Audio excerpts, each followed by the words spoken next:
The year is 2043. The film opens with a stark warning. Over the past 50 years, the global population has tripled, far outstripping the available food and water resources, while fossil fuel consumption has also doubled. It is estimated that every 4 days, another 1 million people are added to the Earth's population, inevitably leading to a severe environmental crisis. This manifests in rapidly melting polar ice caps and extreme droughts plaguing South America. Agricultural systems worldwide are collapsing, and there simply isn't enough food to sustain the vast number of humans. To combat this escalating food shortage, global scientists developed genetically modified or GM crops, designed to accelerate agricultural processes and meet human demands. However, these GM foods had an unforeseen and devastating side effect.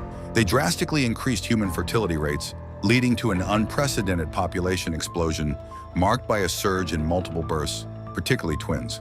The global food crisis spiraled into an even more alarming population crisis. Eventually, a brilliant biologist named Dr. Nicolette Kamen, working under the Child Allocation Bureau, or CABI, successfully championed and enacted the Child Allocation Act. This draconian policy enforced a strict one-child-per-family rule to be implemented globally for the sake of Earth's sustainability. Under this law, if a family had more than one child, only the eldest was permitted to live with their parents. Additional children were taken by the CAB and placed into cryogenic capsules called cryosleep pods, where they would enter a state of long-term hibernation until Earth's conditions improved and the population decreased. Scientists assured the public that these devices were perfectly safe. Checkpoints were established in various locations, and all citizens were fitted with special identification bracelets that could detect whether they were an only child or if they had siblings. This sets the stage for what happened to the Setman family.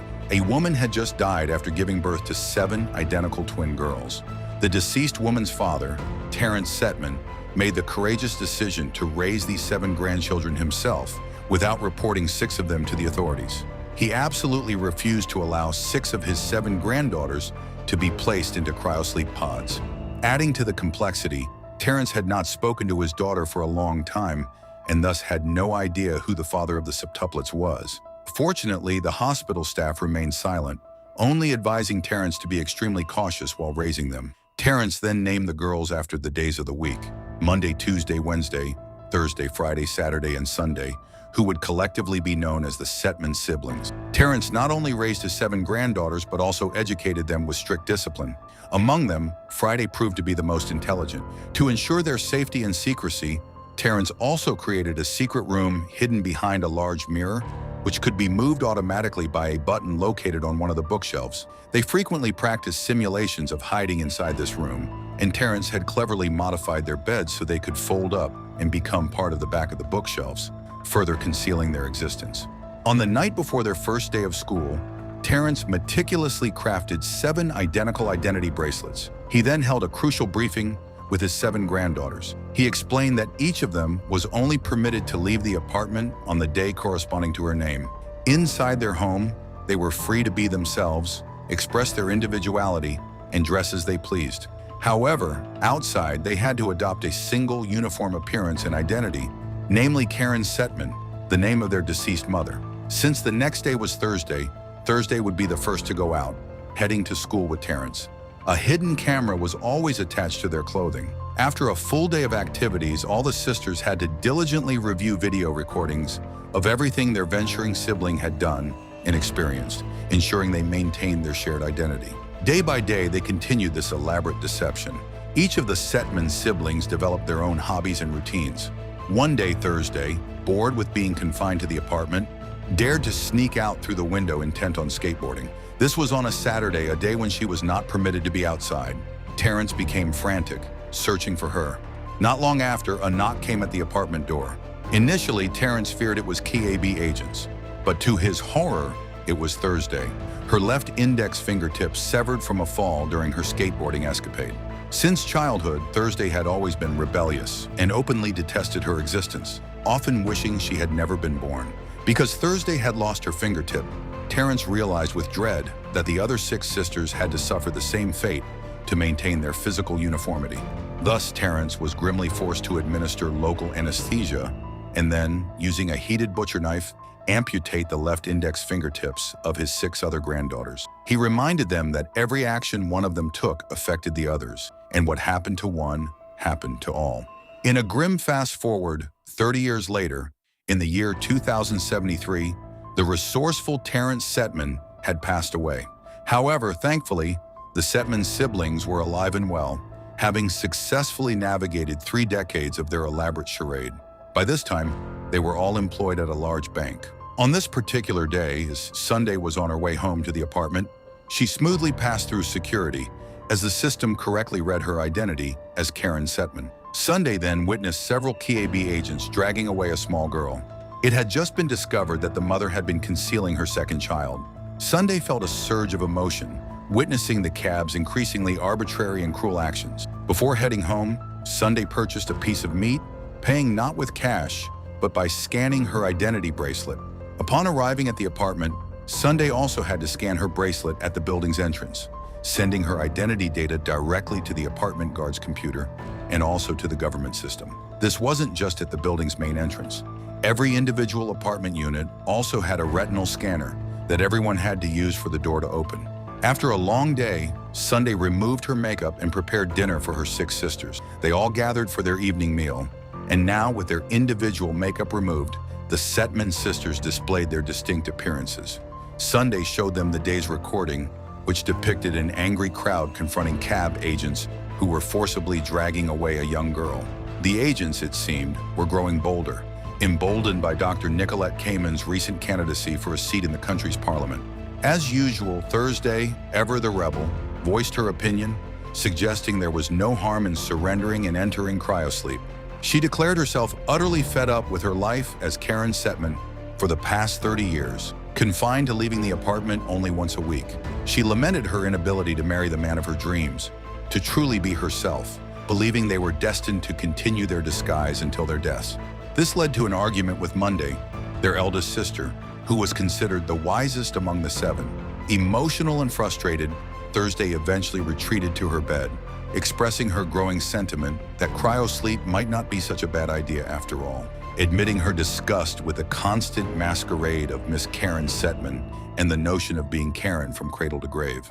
On Monday, prepared for work, meticulously applying her makeup using a highly advanced mirror that could analyze her facial condition and suggest the appropriate makeup application for the day. Upon passing through a checkpoint, the identity scanner unusually prompted the agents for manual confirmation. An agent named Adrian began questioning Monday, overstepping boundaries by even attempting to flirt with her. After arriving at the bank, Monday encountered Jerry, a colleague who always seemed eager to compete with Karen at the office. That day, one of them was slated for a promotion. For years, Jerry had closely observed Karen's every move and harbored strong suspicions, finding Karen to be like a robot, constantly working, seemingly devoid of a personal life or any romantic interest. 12 o'clock midnight arrived, but Monday still hadn't returned home. Her sisters grew increasingly worried, suspecting she was in trouble because the GPS on her identity bracelet had gone dead. This was especially alarming, as Monday had never been late before. The next day, it was Tuesday's turn to leave the apartment. As she wasn't as skilled at makeup application, Thursday and Saturday helped her get ready. Tuesday's mission was to find Monday, and she was instructed to act completely normal to avoid suspicion. However, the apartment guard mentioned that he hadn't seen Karen Setman return to the apartment last night. Tuesday quickly offered an excuse, suggesting the guard might not have noticed her. Thankfully, Tuesday managed to pass through the checkpoint. Upon arriving at the office, Tuesday discreetly put on a hidden headset connected to her identity bracelet, allowing her to communicate with her sisters. Tuesday informed them that Karen Setman had indeed received the promotion.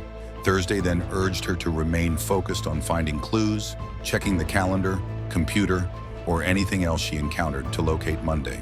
Soon after, an assistant approached Tuesday, mentioning that Karen had left work early yesterday to celebrate her promotion at a local bar. Without hesitation, Tuesday immediately set off for the bar, noticing Jerry giving her a peculiar look as she departed. Upon arriving at the bar, Tuesday learned from the bartender that Jerry had had an argument with Karen the previous night, and the two of them had then left together, their destination unknown. Hearing this, Tuesday's sisters urged her to seek more information from Jerry.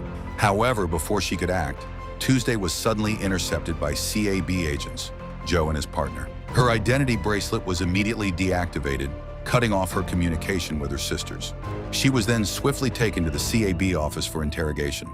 As Tuesday was being led into a special room, Adrian, who happened to be at the office, caught a glimpse of her, realizing he had seen Karen earlier that day. Inside the interrogation room, Dr. Nicolette Kamen introduced herself to Tuesday, revealing that she already knew about Tuesday's 6 identical sisters. Dr. Kamen cruelly chastised Terrence, calling him selfish for daring to raise 7 grandchildren, feeding and providing for them daily, when those resources rightfully belonged to others. Realizing their secret was completely exposed, Tuesday could only weep. Joe then informed Dr. Kamen that 5 other sisters were still hiding in the apartment and had not yet been captured, implying that Monday too might already be apprehended. Dr. Kamen immediately ordered her agents to extract Tuesday's eye and to kill the 5 remaining sisters in the apartment. Following these chilling orders, CAB agents successfully breached the apartment using Tuesday's retinal scan, and the apartment guard was summarily executed. The Setman siblings quickly sought refuge in their secret room, all except Thursday, who was still frantically searching for her grandfather's pistol. When she couldn't find it in the safe, Thursday grabbed a metal tool to use as a weapon. Strangely, the agents seemed to know exactly where the hidden button was to open the mirror leading to the secret room. What unfolded next was a desperate fight for survival, with the combined help of Wednesday and Thursday, both proving surprisingly adept at combat. They managed to eliminate all the agents. However, tragedy struck as Sunday was hit by a gunshot to the stomach, and she soon succumbed to her wound. After the harrowing ordeal, the surviving sisters discovered an eyeball in the pocket of one of the fallen agents. The 4 remaining Setman siblings were horrified to realize that the eyeball belonged to their sister Tuesday. They then tended to their wounds, still utterly bewildered and unsure of what to do next, grappling with a profound crisis of identity and survival.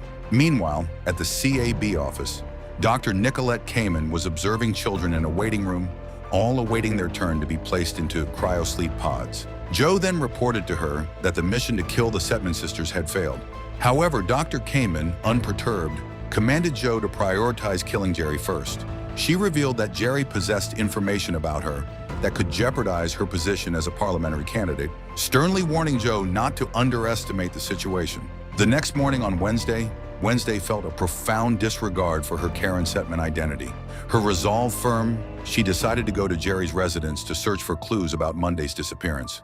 Friday, the tech expert attached a modified camera to Wednesday's clothing, enabling the sisters to see and hear Wednesday's actions in real time. Wednesday also carried a pistol retrieved from one of the deceased CAB agents. Although the weapon required the user's fingerprint to fire, Wednesday believed it could at least serve as a means to intimidate Jerry. Fortunately, the journey to Jerry's house did not require passing through any checkpoints. Upon arriving, Jerry confessed that he knew a secret about Karen Setman. Initially, Wednesday assumed he was aware of the 7 identical siblings. However, the secret Jerry revealed was a confidential contract between Karen and Dr. Nicolette Kamen. This contract, Jerry explained, was the reason he had argued with Monday at the bar 2 nights prior. He had wanted Monday to hand over her promotion to him, promising to keep quiet about the secret contract in return. As Jerry disclosed that the contract was on his tablet, a sniper took aim from across the street.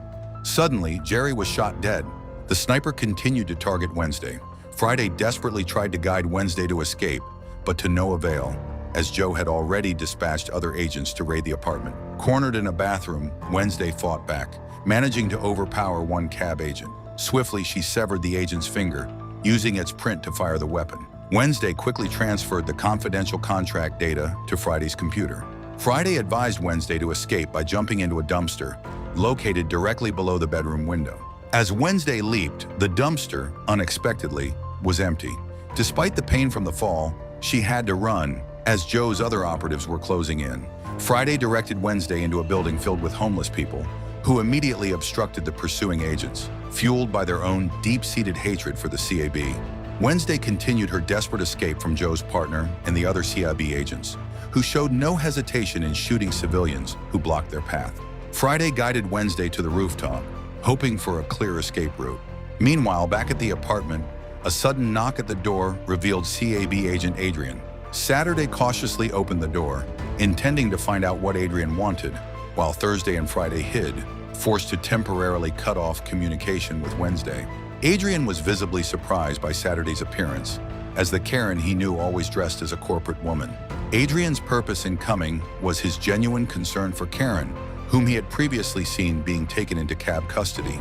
Adrian, upon seeing Saturday, seemed to develop an immediate attraction. Saturday quickly excused herself to the toilet, secretly meeting her two sisters. Observing Adrian's apparent closeness to the Karen persona, Thursday grew convinced that one of them must have had a romantic relationship with him at some point. Friday inserted a small chip from the deceased agent's bracelet into Saturday's own. This modification would allow Saturday's bracelet to connect to Adrian's once they were in close proximity, giving Friday the ability to hack into the cab system. With no other option, Saturday had to continue with her plan to meet Adrian, and the two ultimately went on a date. When the immediate danger passed, Thursday and Friday resumed guiding Wednesday to escape via the rooftop. However, the only way to evade capture was to leap to a neighboring building, a considerable distance away. Unfortunately, Joe had anticipated this rooftop escape plan, and with a fatal shot, killed Wednesday. Her sisters were utterly devastated by her death. Following this tragedy, Friday examined the contents of the contract Wednesday had managed to transmit. It revealed that one of them had illegally transferred millions of euros to fund Dr. Nicolette Cayman's parliamentary campaign, in exchange for Karen receiving a promotion at the bank. Strangely, the contract had not yet been signed by Karen. Meanwhile, Saturday had brought Adrian back to her apartment. A framed photo of Adrian and Karen was visible. Adrian then made a move, causing Saturday to panic, as she had never been intimate with anyone in her life. Seizing an opportune moment, Saturday quickly synchronized her bracelet with Adrian's, and they continued their intimate encounter. Friday then checked the CCTV feeds at the CAB building and was shocked to discover that Monday was still alive, being held in one of the cells. The next morning on Thursday, Saturday asked Adrian why he chose to work for the CAB. Adrian explained that CAB agents genuinely believed they were helping to preserve Earth by removing children who shouldn't have been born, noting that most of these unregistered children lived in terrible conditions. Saturday also learned that Adrian had only ever met Karen on Mondays, as per their agreement. It finally dawned on Saturday that it was Monday who had been romantically involved with Adrian all this time. After Adrian left for work, Saturday immediately relayed this information to her two surviving sisters, but suddenly cab agents burst in and instantly killed Saturday. At the same moment, Joe and other CAB agents surrounded the Setman siblings' apartment building, deploying anesthetic gas through the windows. Friday, in a desperate act, began to download all critical data from her computer, including the photos of all 7 of them. With no time left, Thursday quickly pulled Friday away. They broke through a wall in their secret room that connected to an adjacent apartment and then began descending the building via the stairs. However, Friday did not immediately follow Thursday down. Instead, she placed cans of air freshener into the oven and disconnected the gas hose from the stove, intending to cause a massive explosion that would eliminate the surrounding CAB agents. Additionally, the crucial files she had downloaded were transferred to Thursday's bracelet, as Friday had decided to sacrifice herself. Friday urged Thursday to go save Monday and to reveal to the world the existence of all 7 of them who had lived their lives disguised as Karen Setman. The explosion engulfed Friday and several agents. Miraculously, Joe survived. Upon hearing reports of the blast at the Setman siblings' apartment, Adrian immediately rushed to the scene. He was visibly distraught upon seeing Friday's body, believing it to be his girlfriend, Karen Setman. When Adrian entered his car, Thursday was already inside. She immediately accused him of being the one who had leaked their true identity to the cab. However, Thursday soon realized that Adrian was not their betrayer and that he genuinely loved Karen, whom he now knew was Monday. Thursday then revealed the truth. They were 7 identical septuplets, and Monday, still alive, was being held in a cell at the CAB building. Thursday urged Adrian to help save Monday if his love for her was sincere, emphasizing that he had to trust her. Their plan was set in motion. First, they tied up the driver transporting Friday's body inside his car. Thursday then feigned death as Friday, allowing Adrian to transport her to the basement, where the bodies of children were always taken. This basement, they knew, was also where Monday would be held. After successfully navigating security, Thursday was directed towards the cryosleep room. 2 officers then took her, forbidding Adrian from entering. At that moment, a child was about to be placed into cryosleep, and Thursday discreetly recorded the horrifying process. Before the cryosleep procedure began, the child was injected with a special fluid that rendered her unconscious. To Thursday's and Adrian's absolute horror, They witnessed the child being incinerated under high pressure until nothing remained of their body. This chilling discovery confirmed that cryosleep pods were not sleeping capsules, but in fact, cremation chambers. All this time, Dr. Nicolette Kamen had been deceiving humanity, leading everyone to believe that second children and subsequent siblings would merely be put into a deep sleep until Earth's conditions improved. Now it was Thursday's turn to be disposed of. As the body bag was opened, Thursday immediately lashed out, kicking one of the female officers into the capsule, which swiftly incinerated her. The other officer was quickly sedated, while Adrian subdued 2 guards. Having located Monday's cell, they both rushed there, but to their surprise, it wasn't Monday inside the cell. It was Tuesday, still alive. Monday was indeed the one who had been secretly collaborating with Dr. Nicolette Kamen, financing her multi-million euro parliamentary campaign in exchange for her promotion at the bank. The sister, once considered the wisest among them, had in fact been the betrayer all along. Monday had not been captured or killed. Instead, Dr. Kamen had been protecting her. It was also Monday who had provided Dr. Kamen with information regarding her sister's whereabouts and their true identities. Dr. Kamen had deliberately kept Tuesday alive as leverage. She could at any moment have Tuesday killed and stripped Monday of her position if Monday failed to sign the contract. Unbeknownst to the other sisters, Monday was truly unaware of Dr. Kamen's monstrous secret, that she had been systematically killing every additional child. She genuinely believed her sisters were merely being captured and placed into cryosleep, not cremated. The cruel irony of the situation was that Dr. Kamen had been enjoying her manipulation, asking Monday how it felt to be the only Karen Setman. On the morning of Wednesday, Thursday resolved to take action, taking Karen Setman's disguise, preparing her for a critical mission. Thursday, now taking the Karen identity, was heading for a confrontation, while Tuesday was tasked with infiltrating the CAB headquarters main server room. Her mission was to input hacking codes provided by Friday's notes and broadcast the incriminating video of Dr. Nicolette Kamen's atrocities to the public. Tuesday had to act fast, as Dr. Kamen's parliamentary speech was set to begin in just 15 minutes. Tuesday ingeniously feigned holding Adrian at gunpoint to distract the 2 guards in the server room. Adrian, playing along, quickly incapacitated both guards, knocking them unconscious. The hacking mission, however, was far from easy, as Tuesday was not proficient with computers. To make matters worse, Joe, his partner, and 2 other CAB agents arrived. Adrian valiantly fought to protect Tuesday, managing to kill one of the agents. With Dr. Kamen's speech already underway, Joe had to leave to protect her, leaving his partner and 1 remaining CAB agent to deal with Tuesday and Adrian. Meanwhile, Thursday, disguised as Karen, had successfully entered the hall where Dr. Kamen was giving her speech, a room filled with important guests. When Thursday retreated to the restroom to compose herself, Monday suddenly appeared. Thursday confronted Monday, detailing the tragic deaths of their sisters, all casualties of Monday's betrayal. Initially shocked, Monday quickly became indifferent. She chillingly declared that the Karen Setman identity had always rightfully belonged to her, as the eldest, and that her younger sisters were mere additional children who were unnecessary. Monday confessed her exhaustion with the burden of being the eldest, always responsible and sacrificing, until she met Adrian and fell in love. She admitted to making a deal with Dr. Kamen, a deal that spiraled out of her control. Slowly, Thursday advanced, and when Monday momentarily let down her guard, Thursday lunged, tackling her. During her speech, Dr. Nicolette Kamen gloated about significantly reducing the global population, audaciously claiming that every child in the world had the right to live. She announced her candidacy, promising to reform laws and create a better world. Her words were a sickening hypocrisy. Back at the cab building, Adrian fiercely battled Joe's partner and the last cab agent, while Thursday engaged in a desperate duel with Monday. After shooting Monday in the shoulder, Thursday rushed towards the main speech hall. At that very moment, Tuesday successfully hacked the system, broadcasting the video footage of the girl being incinerated in the cryosleep pod. The horrifying truth shocked everyone present. Dr. Kamen nearly collapsed, knowing her reputation was irrevocably shattered.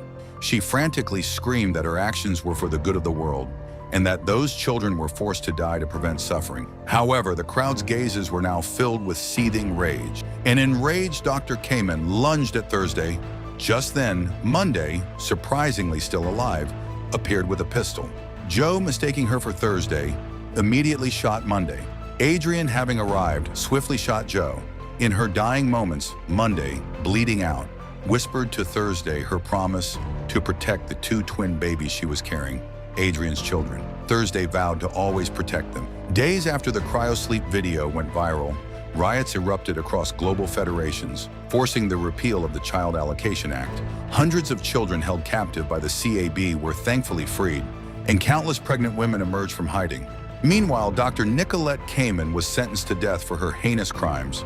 In her final public statement, Dr. Kamen maintained that for the past 30 years, she had made difficult decisions to preserve life on Earth. She remained convinced her choices were correct, now entrusting Earth's fate to those who would make future decisions, acknowledging that the unstoppable population growth demanded new solutions. As for the Setman siblings' legacy, Tuesday received a successful eye transplant and changed her name to Terry, a tribute to their grandfather. Thursday would now live under the identity of Karen Setman, carrying on their shared persona. The film concludes by revealing a vast room filled with babies previously taken by the KB, now being lovingly cared for. Among them, Monday's twin babies were seen developing safely within artificial wombs, symbolizing a new hope for humanity and the end of the one-child policy.